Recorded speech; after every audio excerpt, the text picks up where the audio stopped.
Je dis: «Mais qu'est-ce que je vais faire? J'ai pas fait de droit, j'ai pas fait de sciences politiques, je connais pas l'histoire de mon pays, je ne sais pas quoi faire, en fait, je connais personne qui peut aider, qu'est-ce que je peux faire? Il faut absolument que je rentre et il faut que je trouve un moyen de faire quelque chose».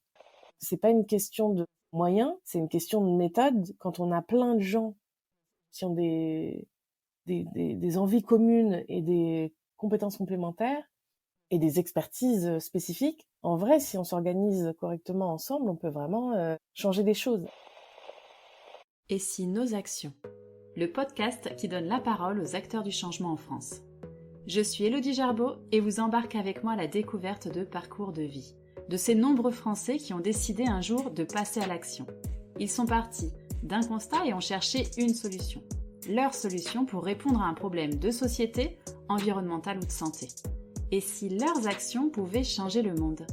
N'hésitez pas à partager ce podcast sur les réseaux sociaux et autour de vous pour lui donner de la force et le rendre visible. Merci à vous. Pour commencer cette première saison, je vous propose de partir à la rencontre de personnalités connues ou inconnues du grand public.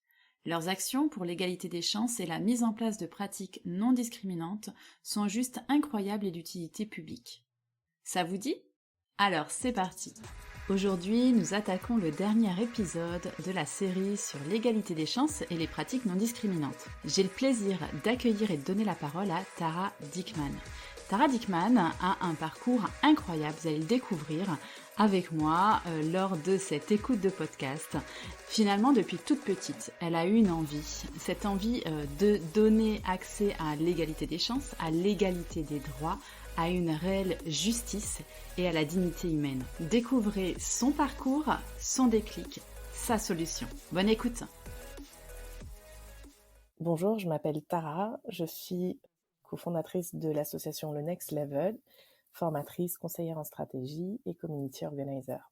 Donc moi j'ai grandi en France de parents qui étaient arrivés d'Afrique du Sud, mais qui eux avaient des parents qui venaient de 4 autres pays différents, au moins, donc avec beaucoup de diversité religieuse, beaucoup de diversité linguistique, mais dans un contexte complexe qu'était l'Afrique du Sud de l'apartheid à l'époque. Donc ils avaient quitté le pays pour essayer d'offrir à leurs enfants une vie dans une société plus conforme à leurs valeurs. Et comme leurs parents avant eux, en fait, mes parents se sont retrouvés devoir mettre leur formation, leur passion, leur talent en fait de côté pour pouvoir travailler dans le contexte du nouveau pays dans lequel ils arrivaient. Et en réalité, comme beaucoup de personnes de ma famille, ils ont été dans les langues, donc dans l'enseignement de leur langue, qui était l'anglais, du coup. Pour mes deux parents, c'était un, il y a rien, j'ai rien contre l'enseignement des langues, quand bien même c'était plutôt dans un contexte un peu précaire de voilà de pas réussir à obtenir les diplômes ou les concours pour enseigner dans des contextes un peu stables. Et pour les deux, c'était un renoncement par rapport à leur statut, par rapport à ce qu'ils faisaient dans la vie. Mon père était musicien, artiste, voilà, reconnu, engagé en Afrique du Sud, et ma mère était dans ironiquement plutôt dans le français et dans l'art aussi. Et donc les deux, on a grandi dans une espèce de bulle. À la maison, on n'a pas le droit de parler français, on n'avait pas le droit de parler français, on parlait qu'anglais. Mes parents sont bouddhistes, donc j'entendais aussi beaucoup de Tibétains autour de moi. Et puis, j'entendais aussi beaucoup d'Espagnols parce que mes parents étaient dans un réseau d'autres types d'immigrés liés à des raisons plutôt politiques, qui venaient du Chili, d'Argentine, ou qui venaient d'Afrique du Sud, ou qui venaient d'autres pays comme ça. Et moi, j'ai vu assez tôt la dissonance entre ce qui était cette communauté d'artistes, d'intellectuels, à la maison et dans nos temps familiaux, personnels, etc., et comment ils étaient considérés à l'extérieur, c'est-à-dire, oui, voilà, prof d'anglais, 18 francs de l'heure chez France Télécom, par exemple, voilà. Et ma mère, par exemple, elle a mis 17 ans avant d'avoir un CDI, alors qu'elle avait un doctorat en littérature francophone. Je veux dire, bon, en plus, réussi à Paris. Enfin, donc il y avait ce truc de c'est fou parce que professionnellement, on les reconnaît pas, mais en tout cas, quand ils sont sur scène, on les respecte beaucoup. Et je pense que moi, très tôt, c'est quelque chose que j'ai intégré. Moi, j'ai très, très tôt chanté, fait de la musique, bon, comme la fille de papa, quoi.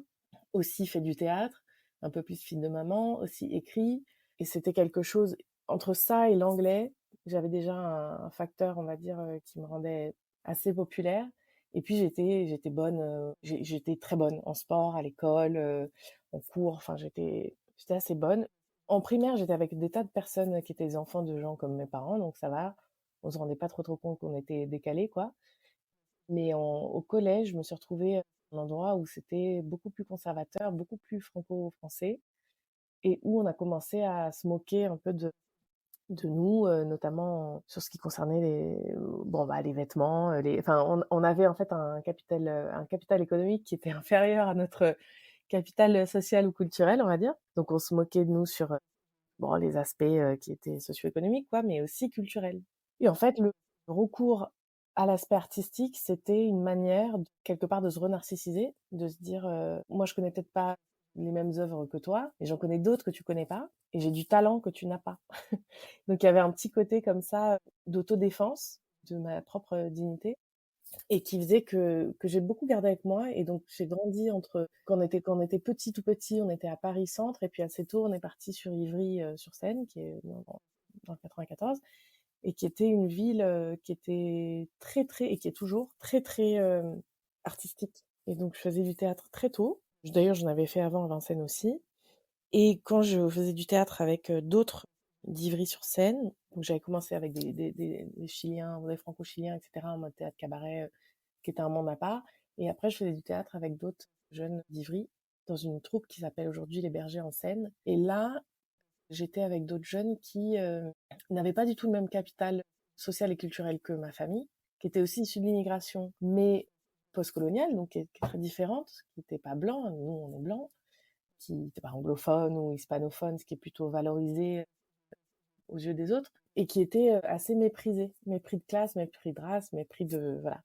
Et par l'institution, par les uns les autres, par la police aussi, par nos élus. Par contre, quand on montait sur scène, bah, c'était le même phénomène de respect, d'écoute, d'applaudissement, d'encouragement, et c'est comme une protection, comme une bulle, c'était fou, quoi. Quand on jouait beaucoup dans le Val-de-Marne au départ, mais aussi à Avignon, voilà, parfois ailleurs, en fait, il y avait quelque chose de magique. C'est comme si on nous voyait tout à fait différemment, comme ayant de la valeur. Je m'étais dit que moi, j'allais organiser des festivals de, de théâtre, de tous les nouveaux Européens de France. Je disais nouveaux Européens parce que c'est comme ça que je pensais les choses à l'époque. Je faisais des études européennes, et c'était politique sociale et culturelle en Europe. Et j'avais vraiment cette vision de bon, la France, elle est un peu en retard, elle comprend pas la valeur en fait que peut apporter la diversité culturelle dans son pays. C'est pas grave, elle va se rattraper avec l'Europe. Et puis voilà, j'étais un peu je suis très génération Erasmus et tout. Et donc j'étais dans cet esprit-là. Moi, je vais organiser des festivals de théâtre à travers l'Europe, de gens qui viennent d'autres pays d'origine, et pour montrer qu'on a du talent, qu'on a de la valeur.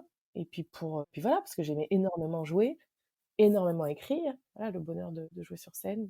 Donc c'était un peu ça mon monde, à travers une scolarité qui est passée par un privé très multiculturel artiste en primaire, et puis un collège très plutôt conservateur et aussi privé, puis 3 lycées, dont celui qui se faisait appeler la poubelle du rectorat, malheureusement, qui était en ZEP à l'époque, et un des meilleurs de France aussi, quoi, en passant par un peu au milieu. Donc, mon fil conducteur, c'était ça, c'était le théâtre. Pour moi, c'était vraiment à travers ça qu'on allait peu changer l'image des gens et faire respecter les gens, en fait, dans leur dignité et dans leur identité, dans leur histoire.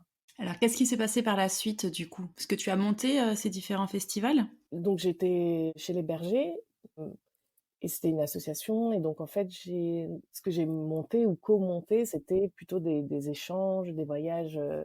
On est parti à Cuba. Là, j'étais interprète dans l'équipe parce que je parlais 4 langues, dont 3 assez utiles très tôt. J'ai co-monté une espèce de coécrit, co-monté, puis organisé un voyage d'études avec une troupe américaine qui étaient aussi des jeunes de quartier populaire, mais c'est incroyable parce ils mettent pas du tout les mêmes moyens dans dans l'éducation artistique, voilà, des jeunes de quartier populaire. C'est des budgets incroyables, c'est des gens d'Hollywood et de Broadway qui lâchent des costumes, enfin, des lumières, du matériel. Enfin, c'était incroyable, quoi. Et donc, ça me plaisait énormément.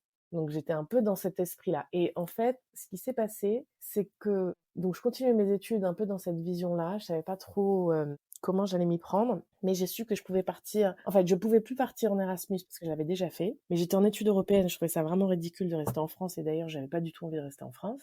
Et donc, j'ai eu la chance de découvrir qu'il y avait un échange avec les États-Unis dans mon université et, et de correspondre en fait à leur profil. Donc, j'étais là-bas à la recherche de ça. Il n'y avait pas vraiment ces correspondances-là puisque les politiques sociales aux États-Unis, je ne sais pas s'il y en a vraiment ou si on peut les appeler comme ça, ou en tout cas à l'époque. Et les politiques culturelles, bah, c'est pareil, c'est beaucoup du privé et de la philanthropie. Donc, j'étais plus un peu à la recherche de points communs, de ce que j'arrivais à tirer, de ce que j'arrivais à apprendre qui pouvait me nourrir.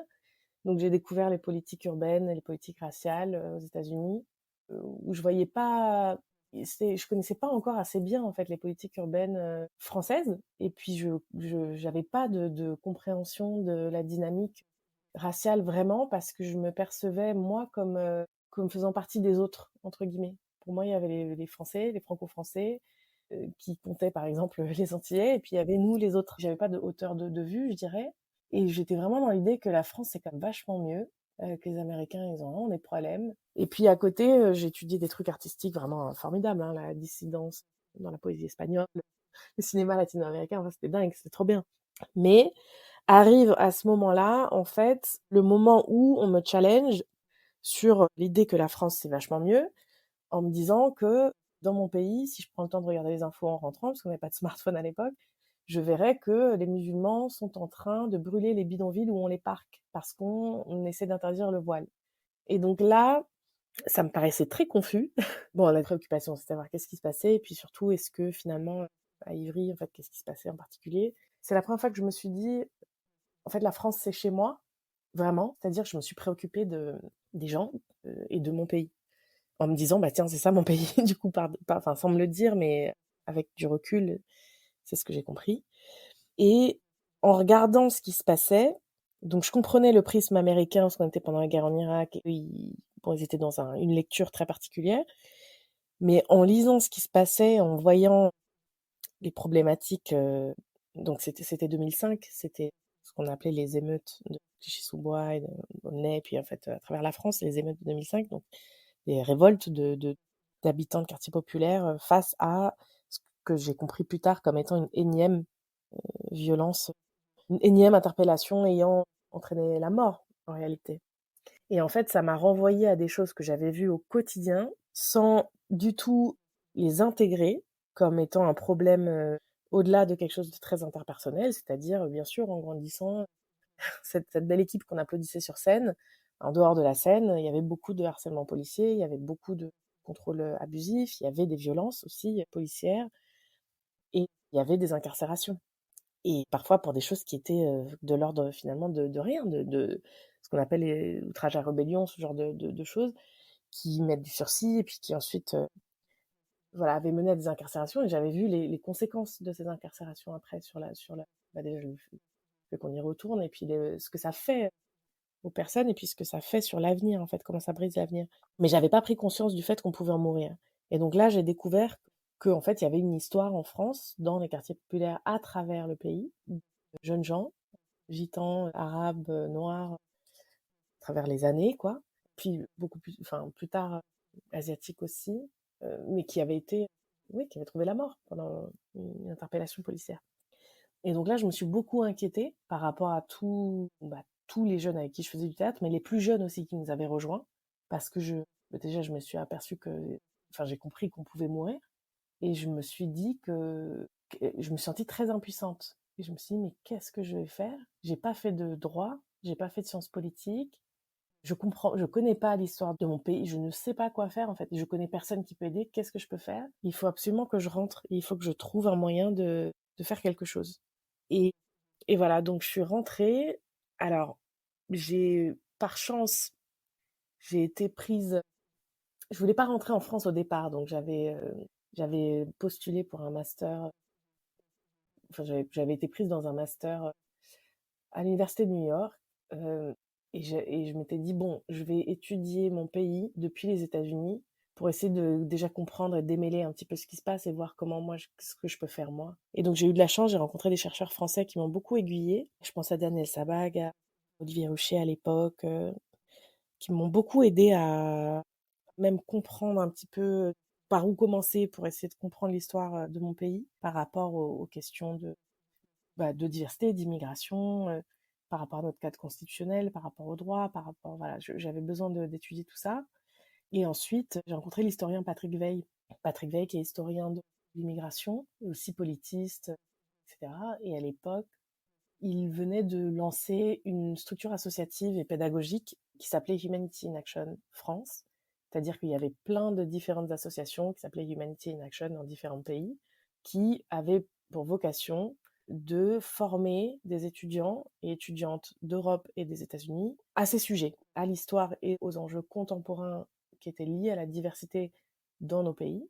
Et c'était vraiment des programmes pédagogiques d'un mois où on allait explorer de manière pluridisciplinaire quelle était l'histoire de ces sujets, comment est-ce que ça impactait la discussion dans nos pays, les mots qu'on emploie, les politiques publiques, etc.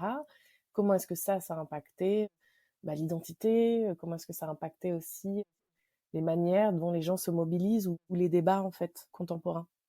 Et donc j'ai postulé à ce programme et par chance j'ai été prise et je suis arrivée en France là-dedans. Et le coup de chance aussi, c'est que comme je parlais anglais, français, que c'était mes études, j'ai fait un master de sciences politiques comparées à l'université de New York. Et donc j'ai travaillé assez tôt pour cette association, dans laquelle j'ai eu le luxe, parce que très vite je suis devenue directrice des programmes et ensuite directrice, donc j'ai eu le luxe pendant 5 ans de construire des programmes pédagogiques pour d'autres personnes, mais dont j'ai évidemment énormément appris. Et c'est grâce à ces 5 années-là, on va dire de poursuite d'études informelles, hein, que j'ai pu commencer à identifier, à mieux comprendre quelles étaient les dynamiques en place, à mieux identifier quelles étaient les complémentarités des acteurs que je faisais intervenir, à mieux voir quels étaient les points communs entre les différents groupes discriminés, et puis à commencer à être frustrée du manque du coup de coopération, d'action collective. Et à partir de là, un jour dans le cadre de mon travail, j'ai rencontré un sénateur d'État américain, je crois qu'il était sénateur à l'époque, je suis plus sûre. Dans le cadre de la discussion, au bout d'un moment, je vais partager mon point de vue aussi sur ce qui se passait en France et je vais partager mon sentiment que si, au final, les chercheurs, les avocats, les profs, les associations de terrain, etc., que je faisais intervenir sur le programme, au final, les élus et les institutions, s'ils travaillaient ensemble autour d'objectifs communs, peut-être qu'on pourrait commencer à changer les choses. Et j'étais un peu frustrée de faire intervenir toutes ces personnes qui comprenaient très bien ce qui se passait, donc qui avaient des éclairages pour nous qui ne les avions pas, qui venaient nous partager leur éclairage, donc super, mais qui semblaient ne pas, voilà, ne pas voir la valeur de travailler ensemble, ou pas prendre le temps, ou pas avoir le temps. Bon, et ça me frustrait énormément. Et donc lui m'a dit, ah mais tu es une community organizer. Et donc je comprenais, je savais pas ce que ça voulait dire, donc j'ai essayé de lui réexpliquer pourquoi en France on parlait pas de communauté. Et en fait ça m'a fait beaucoup rire et il m'a parlé de la méthodologie qui avait été utilisée tout au long de la lutte pour les droits civiques des Noirs aux États-Unis, aussi des femmes, des personnes LGBTQIA+, et qu'il fallait que je me forme à ça en réalité et que je saurais alors quoi faire de ce réseau et de ces connaissances et de mon rôle en réalité pour changer les choses. Et donc c'est ce qui s'est passé. Il s'est débrouillé pour qu'on soit... en fait, à l'époque, il avait travaillé lui avec Barack Obama. Barack Obama était président.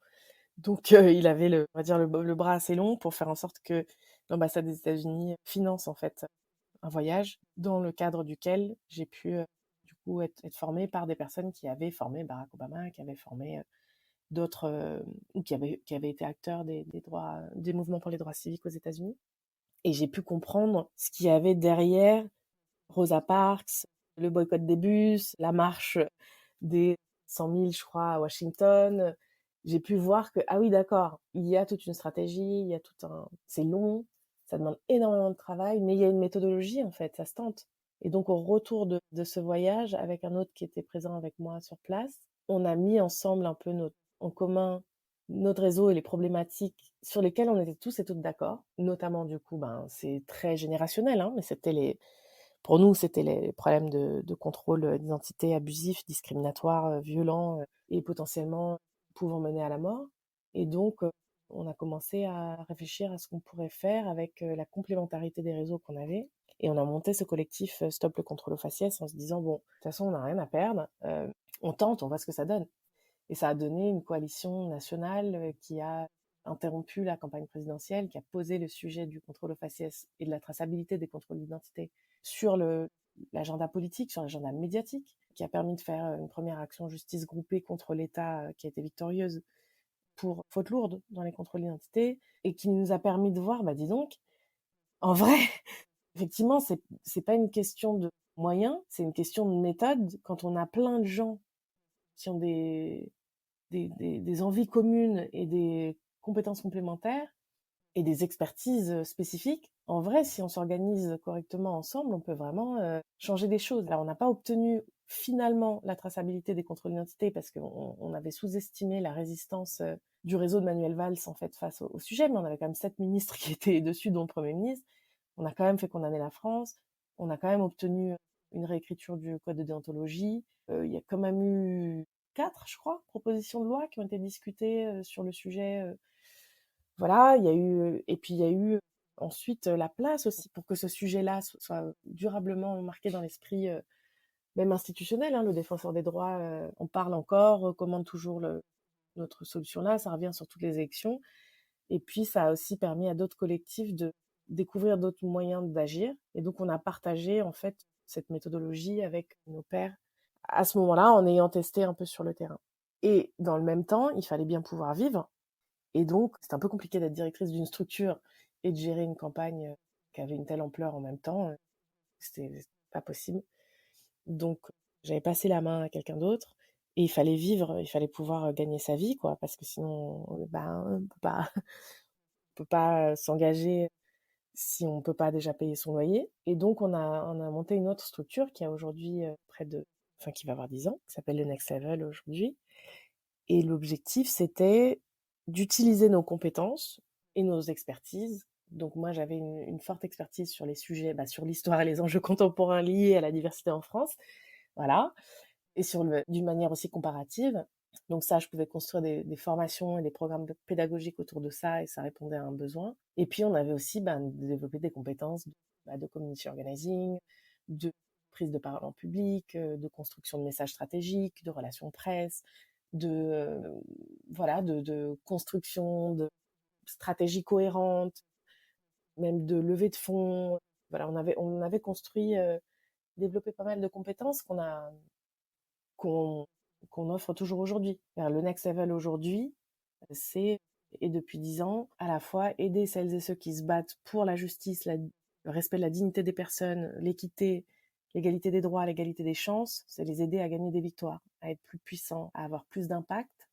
Et c'est aussi, de l'autre côté, aider celles et ceux qui sont en position de décision, qui ont du pouvoir d'agir ou qui ont beaucoup de ressources, à être plus inclusifs, à comprendre les mécanismes de discrimination et comment ça peut nuire en réalité à la mission qui se donne. Et puis entre les deux, je dirais que on s'est rendu compte avec le temps, effectivement, pas de justice, pas de paix, pas de stratégie, pas de justice, pas de pas de gens, en fait, pas de stratégie et pas d'amour, pas de projet, quoi. Que globalement, beaucoup des associations ou des ONG même, ou des structures ou des collectifs s'effritaient sur la durée parce que il n'y avait pas de travail sur la cohérence entre ce qu'on attend des décisionnaires et ce que nous, on met en place comme structure et comme culture interne. Et donc, moi, je me suis rendu compte que beaucoup d'initiatives s'effritaient pour des raisons qu'on a tendance à appeler d'ego ou interpersonnelles et qui sont en fait pas ça, qui sont d'accord sur non seulement des valeurs communes, mais les principes que ça suppose et donc les règles internes que ça suppose et les recours internes que ça suppose en cas de non-respect de ces règles-là, voilà, ou du fonctionnement qu'on se donne. Et puis, Oui, c'est ça, une espèce de décision de se dire, en fait, on n'est pas là pour, c'est pas un hobby, on est là pour gagner des victoires. Gagner des victoires, ça demande énormément de travail et on va avoir des hauts et des bas. Et on va avoir des choses qui marchent et des choses qui marchent pas. Comment on va gérer, en fait, dans ces moments-là? Parce que on est sur du long terme, quoi. On n'est pas sur du one shot. On va pas régler les problèmes avec une petite campagne. Si on veut construire du pouvoir sur la durée, ça demande beaucoup, beaucoup plus de travail. Et comment on va tenir? Comment on va tenir quand on est précaire? Comment on va tenir quand voilà, nos vies changent, quand on est démotivé, etc. Et ça demande énormément de travail sur la culture du leadership interne. Et ça rejoint en réalité une culture de leadership inclusif, non violent, basé sur l'empathie, mais aussi sur le courage et la discipline autour de nos objectifs collectifs. Waouh, quel parcours! Franchement, Tara, c'est impressionnant. J'en connaissais un petit bout parce que voilà, j'avais fait des recherches sur ton parcours et tout, mais c'est formidable et c'est impressionnant de voir comment la volonté de comprendre au-delà de vivre les choses, de comprendre plus loin, de prendre du recul aussi. Ce que tu dis finalement, d'avoir été aux États-Unis, je pense, d'avoir été loin de la France et de pouvoir observer avec cette distance-là, même physique finalement. Ça t'a permis de bien comprendre derrière tout ce qui se passait, de voir aussi tout ce qui s'était passé et de pouvoir agir par la suite. Et tu prouves aussi par ton témoignage, je pense que on ne peut pas agir tout seul. Voilà, tu as été à des moments aiguillé, accompagné par des personnes qui avaient une expertise, une expérience et qui ont pu t'apporter, apporter à ton combat. Hein. On peut dire que c'est aussi un combat, dans un sens, dans la noble définition, mais qui ont pu t'aider dans ces actions-là. Non, franchement, incroyable, incroyable. Écoute Tara, bah oui, donc là je pense que tous les auditeurs ont pu découvrir ton parcours, ce qui a fait le déclic chez toi pour passer ensuite à l'action. Ma question est aujourd'hui au niveau de Next Level, combien il y a de personnes qui travaillent autour de cette structure-là et combien à peu près de personnes vous accompagnez en gros pour savoir aussi comment vous contacter et pour quelles raisons? Alors, d'abord, et je sais que j'ai été longue, je voudrais juste revenir sur un point qui me semble important, c'est que quand on a lancé ce collectif, l'hypothèse qu'on testait, c'était que si chacun trouve son compte dans une démarche dont il ou elle voit l'objectif visé, et bah, en fait, les gens auront envie de contribuer à leur manière. On n'aurait jamais pu construire un collectif comme ça sans bah, justement la contribution de gens qui ne se seraient jamais rencontrés sinon. Donc des alliés dans des institutions, des avocats, des ONG qui, eux, voulaient financer les avocats, tant mieux, parce que c'est pas comme si nous on pouvait. Des gens qui disaient votre site il est pourri, moi je suis webmaster, je vous fais un site. Hein. Des gens qui disaient vous avez pas de logo, c'est dommage, venez, je vous fais un logo. Des artistes on a fait une web série qui s'appelait Mon premier contrôle d'identité avec des rappeurs connus bah, par tout le milieu du rap évidemment et qui diffusaient un numéro de téléphone vers lequel envoyer un SMS pour qu'on puisse ensuite appeler les gens et voir ce qui s'était passé et les aider à faire respecter en fait leurs droits ou même juste se renseigner. Des personnes qui aujourd'hui, Rokhaya Diallo, qui est très connue aujourd'hui, qu'il était un peu déjà à l'époque, mais qui avait accepté de prêter sa voix sur des vidéos. C'est ça qui nous a permis de nous dire ah oui d'accord, en fait la ressource première c'est pas l'argent ou le fait de tout savoir, c'est la capacité à travailler ensemble. Et donc en fait, c'est ça, toute la préoccupation du Next Level aujourd'hui aussi, c'est de se dire comment on continue transmettre nous ce qui nous a été transmis, donc cette méthodologie-là de community organizing, mais aussi tout ce qu'on a appris depuis, c'est-à-dire l'importance de d'abord s'occuper de ces gens, d'abord s'occuper de la culture interne pour pouvoir ensuite monter des stratégies collectives et faire des actions, etc. Mais vraiment l'importance de la culture de leadership interne pour pouvoir grandir ensemble et agir ensemble. Et le temps que ça prend. Et très souvent, en fait, les gens ont envie de se mobiliser vite et ils voient que ce qu'on fait ou ce que les collectifs avec qui on travaille font, qui est dans la presse, qui est gros, mais ils voient pas, en fait, tout le travail qui est en dessous. Donc aujourd'hui, le Next Level, nous, on a très peu été chercher des fonds dans la vie parce que les financeurs ont tendance à avoir des idées assez arrêtées sur ce qu'il faut ou faut pas faire. Parce que quand on fait des actions en justice contre l'État, on n'a pas souvent accès à des subventions derrière, c'est normal. Donc on était beaucoup réseau en freelance. Voilà, il s'avère que là, on a eu une fondation qui nous a dit, écoutez, juste, on aime ce que vous faites, est-ce qu'on peut vous soutenir? Donc, c'est un luxe immense. Et donc, on est 3 salariés aujourd'hui, avec aussi un réseau de professionnels qui chacun sa structure, hein, et chacun a ses spécificités, mais à qui on peut faire appel de temps en temps pour dire, voilà, là, c'est ton créneau, là, c'est ton expertise, est-ce que tu peux venir là-dessus? On a différentes manières de travailler. On travaille de manière un peu durable et au cœur des choses, 5 collectifs spécifiques. Alors, la spécificité des collectifs avec qui on travaille en général, donc dans l'accompagnement de comment on construit un collectif, comment on développe, comment on construit une stratégie, comment on construit la culture interne, etc. Et puis un peu accompagner à s'acculturer en fait à community organizing. La spécificité des collectifs avec qui on travaille, c'est que ce sont des collectifs portés par les premiers concernés des sujets qui sont traités. Donc si c'est un sujet qui traite, voilà, par exemple de l'aide sociale à l'enfance, ce sont des jeunes qui sont placés ou qui ont été placés, qui sont en train de porter l'initiative, et pas une structure qui traite d'un sujet sur lequel il n'y a pas une expérience vécue directe.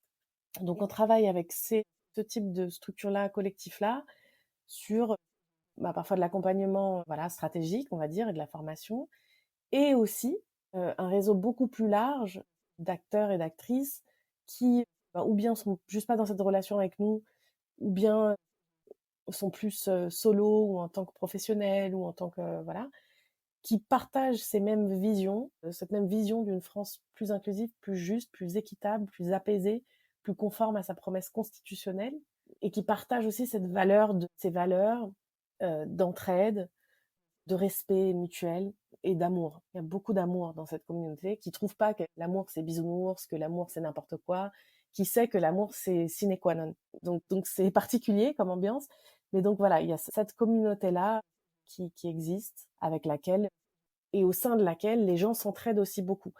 Donc en fait, nous on va accompagner sur un point particulier, mais au final, les collectifs vont partager leurs expériences mutuellement, des membres des collectifs vont s'entraider en dehors de leur collectif ou de leur silo. Et ça, c'est dans cet esprit de essayons de travailler au-delà de nos silos respectifs, de nos secteurs respectifs. Toi, tu es entrepreneur et toi, tu luttes contre les violences faites aux femmes ou contre les violences policières et tu veux changer la loi sur X ou Y. Et ben peut-être que l'entrepreneur est sensible à ça et se dit mais moi je vais soutenir financièrement parce que ça m'intéresse et je trouve que c'est important. Ou ah bah tiens, bah moi j'ai construit une appli qui peut répondre à un de ces besoins-là, par exemple. Est-ce que ça vous aiderait? Plutôt que de se dire, ah non, non, non, nous on est entrepreneurs et nous on est militants, on se parle pas entre monde. Ou quelqu'un qui est avocate et qui va se dire, bah moi, ah oui, tiens, mais moi je veux bien donner un coup de main là-dessus. Donc il y a ce cercle-là. Donc comment rejoindre ça? Ben, il faut nous contacter, nous dire, voilà, voilà moi ce qui m'intéresse, voilà ce dont mon collectif a besoin, s'il y a un collectif. Sinon, ben voilà ce que moi j'aimerais pouvoir contribuer à mon niveau là-dedans. Et voilà, et puis on discute, on se rencontre, on voit quelle est la rencontre. Et de l'autre côté, on intervient quand des structures, donc soit des entreprises, des ONG, des associations, le service public ou autres, souhaitent développer un leadership plus inclusif ou souhaitent travailler les questions des discriminations ou des inégalités à l'intérieur de leur structure. Donc là, on va être sur de la formation et ou du conseil et de l'accompagnement. Et pareil, on va se constituer une petite équipe de professionnels avec qui on va pouvoir répondre à des demandes. Et puis, on travaille aussi à aider des structures ou des entrepreneurs à aligner leur vision, mission, valeurs, activités, objectifs, à s'approprier leur histoire et à contribuer à améliorer le monde. Donc en général, c'est les entrepreneurs sociaux, hein, qui ont une mission qui correspond à nos valeurs, quoi, d'améliorer la vie des personnes, le respect des personnes. Et puis, donc le community organizing, c'est comment on construit vraiment du pouvoir collectif pour essayer de changer une norme, une pratique, une loi, etc., d'obtenir des changements dont on a besoin. Et ça passe aussi par tout ce qui est le travail sur l'imaginaire collectif. Donc on travaille aussi sur tout ce qui est s'approprier son histoire, tout ce qui est utiliser nos valeurs communes pour créer des nouvelles narrations, des nouveaux récits. Et ça passe aussi par le travail, que ce soit avec la presse, que ce soit avec les artistes, que ce soit avec les acteurs culturels. Donc on a un peu ces différents volets-là. Et là, pareil, il suffit de nous contacter, de dire coucou. Et c'est vrai qu'on fait pas pub parce que la pub a des résultats, qui est que les gens nous contactent et qu'on n'a pas énormément de bande passante en fait. On reste une petite structure quoi, qui essaye d'accompagner vers l'autonomie.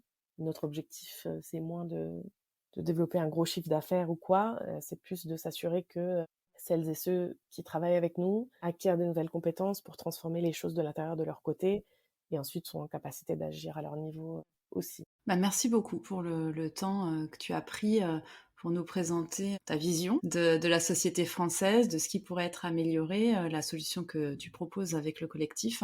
Alors on va passer à la question que tu connais, c'est concernant l'avenir. Comment tu perçois l'avenir? Comment tu vois l'avenir côté égalité des chances, égalité des droits? Moi, j'ai beaucoup de chance parce que quand on travaille avec cette approche de community organizing, on est toujours en train de penser à 3 ans. Donc, je vois aujourd'hui des collectifs qui se montent et qui mettent des briques dont je sais qu'au final, ça va construire une autre conversation, un autre plaidoyer, d'autres cultures de travail collectives. Et je suis très inspirée en réalité par les nouvelles générations et par les collectifs avec qui on travaille de près ou de loin. Là, en plus, moi, j'ai fait un cursus un cours à Harvard sur le community organizing pour, voilà, après 12 ans, c'est bien de se remettre un peu dedans et de savoir où est-ce qu'on en est. Et aujourd'hui, on a 10 autres qui rentrent et qui prennent ce cours et ça me rend super optimiste sur l'avenir parce que je sais que, que ça fonctionne bien et je sais qu'ils vont avoir qu'une seule envie, c'est de partager avec d'autres ces approches-là et construire des mouvements qui durent. Donc il y a plein de raisons d'être pessimiste, mais il y a aussi plein de raisons d'être optimiste parce que aussi on est beaucoup d'un peu plus anciens, moi je vais avoir 40 ans cette année, à partager avec les plus jeunes nos erreurs, les choses qu'on regrette, qu'on aurait fait différemment si on avait su, les erreurs qu'on a faites et on leur partage et on leur dit en toute honnêteté et on essaye aussi d'accélérer leur réussite en partageant nos ressources, nos acquis, nos réseaux. Donc quand j'angoisse sur l'avenir, parce qu'il y a quand même pas mal de raisons d'angoisser, notamment parce que l'extrême droite en France est très organisée aussi, parce que l'extrême droite européenne et américaine sont très connectées et font du community organizing. Steve Bannon, c'est le fondateur du Tea Party. Voilà, ça fait des années moi que je suis l'organisation de l'extrême droite. L'école de Marion Maréchal, elle sort pas de nulle part. Génération Z ne sort pas de nulle part. Voilà, donc il y a des tas de raisons d'angoisser. Mais quand je vois à quel point certains et certaines construisent des fondations solides et des cultures de travail que je trouve beaucoup plus durables que ce que nous, on a pu faire, j'ai beaucoup d'espoir. J'ai beaucoup d'espoir. Je pense que la nouvelle génération qui a la vingtaine maintenant et qui partage nos valeurs et notre vision a quand même pas seulement un temps d'avance sur nous. Hein, donc quand même en matière de compréhension des dynamiques internes, des relations femmes-hommes, des relations, enfin voilà, des dynamiques de pouvoir et d'oppression, d'identité. Enfin, il y a quand même beaucoup plus de fluidité, beaucoup plus de générosité, beaucoup plus de complexité et d'être à l'aise avec la complexité. Ça me donne beaucoup d'espoir. Donc l'avenir que j'imagine et que j'espère, c'est celui où ces personnes-là seront à des postes de décision tout en ayant gardé cette culture de travail collectif au service de collectif où on se comprend quand on reçoit de la lumière, non pas comme leader soudain, découvert par, voilà, mais plutôt comme allié de celles et ceux qui n'ont pas eu l'opportunité d'avoir le projecteur. Vous avez aimé l'épisode d'aujourd'hui? Soutenez-le en lui attribuant une note sur Apple Podcast ou iTunes. Cela permettra au podcast d'atteindre de nouvelles personnes qui découvriront à leur tour ces initiatives françaises. N'hésitez pas à commenter cet épisode sur les réseaux sociaux si le sujet vous intéresse et que vous avez une idée pour améliorer la situation. Vous êtes vous-même à la tête d'une entreprise ou d'une association qui agit sur le terrain? Vous connaissez peut-être quelqu'un qui met son énergie au service des autres ou de la planète.